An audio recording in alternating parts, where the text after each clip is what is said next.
સૌપ્રથમ તમારે આઈ ખેડૂત પોર્ટલ ઓપન કરી લેવાનું છે અને ઓપન કર્યા પછી અહીંયા તમારે તમારા મોબાઈલ નંબર, પાસવર્ડ કાં તો ઓટીપી અને કેપ્ચર નાખી અને તમારે એને લોગિન કરી લેવાનું રહેશે। લોગિન કર્યા પછી મિત્રો આ રીતે તમને એક ડેશબોર્ડ જોવા મળી જશે। અહીંયા આગળ મિત્રો આપણે વાત કરીશું કે જે પણ હાલની અંદર સબસિડીઓ જાહેર કરવામાં આવી છે એ કયા કયા તાલુકાની અંદર એનું જે ફોર્મ છે એ તમે ભરી શકો છો, એના વિશે આપણે અહીંયા વિડીયોમાં વાત કરવાની છે।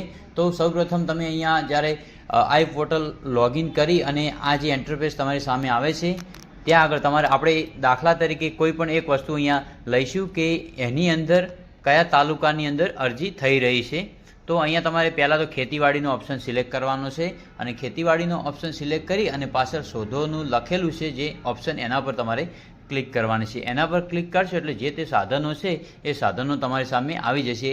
દાખલા તરીકે અહીંયા આપણે ટ્રેક્ટરની સબસિડીનું ફોર્મ ભરીએ તો જે ટ્રેક્ટર છે એ તમે 20 પીટીઓથી લઈને 60 પીટીઓ સુધીનું અહીંયા ખરીદી શકો છો અને એની જે તારીખ છે એ 24થી લઈને 7/9/26 સુધી એની અરજી કરી શકો છો અને તમને મળવાપાત્ર જે પૈસા છે 1 લાખ રૂપિયા એની અંદર તમને જેની સબસિડી છે એ 1 લાખ રૂપિયા મળવાપાત્ર રહેશે। તો આપણે અહીંયા અરજી પર ક્લિક કરીશું। અરજી પર ક્લિક કરશો એટલે તમને આ રીતે એક ઇન્ટરફેસ જોવા મળશે।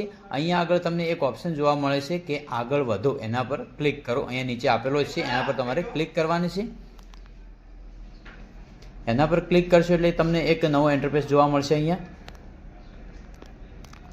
આ રીતે તમને ઇન્ટરફેસ જોવા મળશે। અહીંયા વેરિફિકેશન ઓપ્શન આપેલો ત્યાં આગળ ક્લિક કરી અને ઓટીપીનો ઓપ્શન સિલેક્ટ કરવાનો છે। અહીંયા રાઈટ ટિક માર્ક લગાવી દેવાની છે, પછી સેન્ડ ઓટીપી પર ક્લિક કરવાની છે એટલે તમારા મોબાઈલ નંબર પર એક ઓટીપી જનરેટ થશે। એ ઓટીપી નાખી અને એને તમારે વેરીફાઈ કરી લેવાનું છે। તો અહીંયા આપણે ઓટીપી નાખીશું પહેલાં તો। જ્યારે તમે અહીંયા વેરીફાઈ કરો છો એટલે નીચે તમારી જે તે ડિટેલ છે એ તમારી ડિટેલ અહીંયા તમને જોવા મળશે। આ રીતે તમારી અહીંયા ડિટેલ શો થઈ જશે। પછી તમારે સેવ એન્ડ નેક્સ્ટ પર ક્લિક કરવાની છે।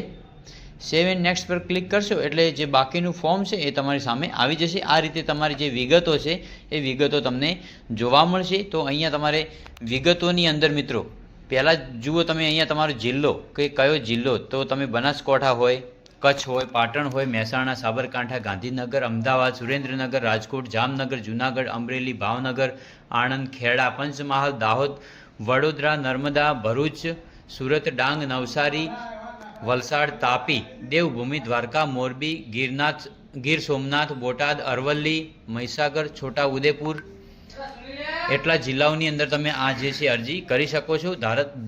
દાખલા તરીકે અહીંયા હું બનાસકાંઠા સિલેક્ટ કરીશ તો બનાસકાંઠાની અંદર કયા કયા તાલુકાની અંદર જે અરજી છે એ કરી શકો છો।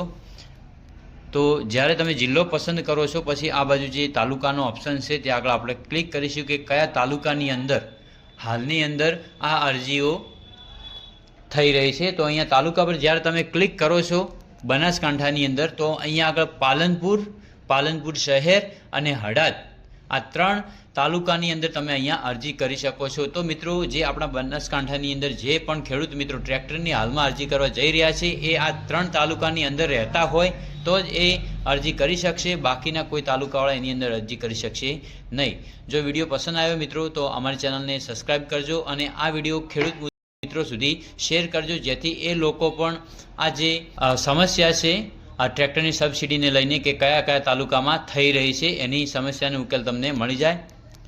વિડીયોમાં આટલું જ, મળીએ નેક્સ્ટ વિડીયોમાં। ત્યાં સુધી જય હિન્દ, જય ભારત।